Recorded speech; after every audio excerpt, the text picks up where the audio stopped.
Welcome to my channel Tripura study and job everyday. তো আজ তোমাদের জন্য ত্রিপুরা পাবলিক সার্ভিস কমিশন থেকে গ্রুপ সি গ্র্যাজুয়েট অফিসার নিয়োগ করা হবে জুনিয়র ইঞ্জিনিয়ারিং পোস্টের মধ্যে। তো এটি একটি গভর্নমেন্ট জব। তো যারা যারা অ্যাপ্লাই করতে চাও অ্যাপ্লাই করে নিতে পারো। সম্পূর্ণটাই বিস্তারিত বলছি আমি আমার চ্যানেলে।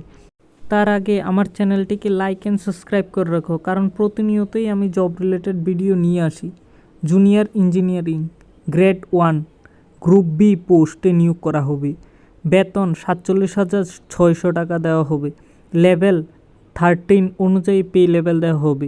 ইউআরের জন্য 3টি পোস্ট, এসসির জন্য 1টি পোস্ট, এসটির জন্য 1টি পোস্ট, টোটাল 5টি পোস্ট রয়েছে জুনিয়র ইঞ্জিনিয়ারিংয়ের মধ্যে।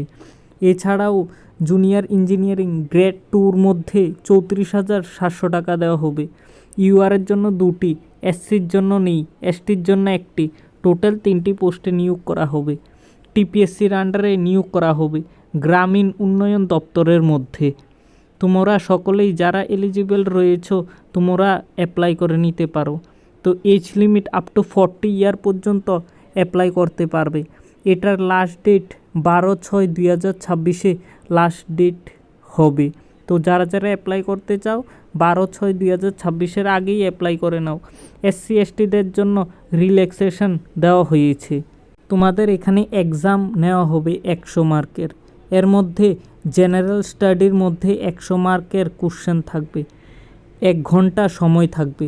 এছাড়াও ইঞ্জিনিয়ারিংয়ের মধ্যে ইলেকট্রিক ইঞ্জিনিয়ারিং পেপার 1 এবং পেপার 2 হবে 200 মার্কের, 3 ঘন্টা সময় দেওয়া হবে। তো তোমাদের এখানে 2টি ফেজে পরীক্ষা হবে, পেপার 1, পেপার 2 আর জেনারেল স্টাডিজ। তো এখানে তোমাদের ইন্টারভিউর মধ্যে 1জন সিলেক্টের জন্য 5 জনকে ডাকা হবে এবং 2 জন সিলেক্টের জন্য 8 জনকে ডাকা হবে।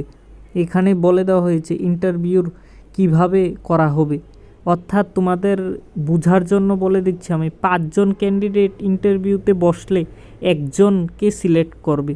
এই 5 জনের মধ্যে 1 জনকে ইন্টারভিউ সিলেক্ট করবে আর 8 জনের মধ্যে 2 জনকে সিলেক্ট করা হবে ইন্টারভিউ প্যানেলের মধ্যে। তো তোমাদের আমি সম্পূর্ণটাই বলে দিয়েছি। কিছু জানতে চাইলে আমাকে কমেন্ট করো, আমি রিপ্লাই দেব। নমস্কার।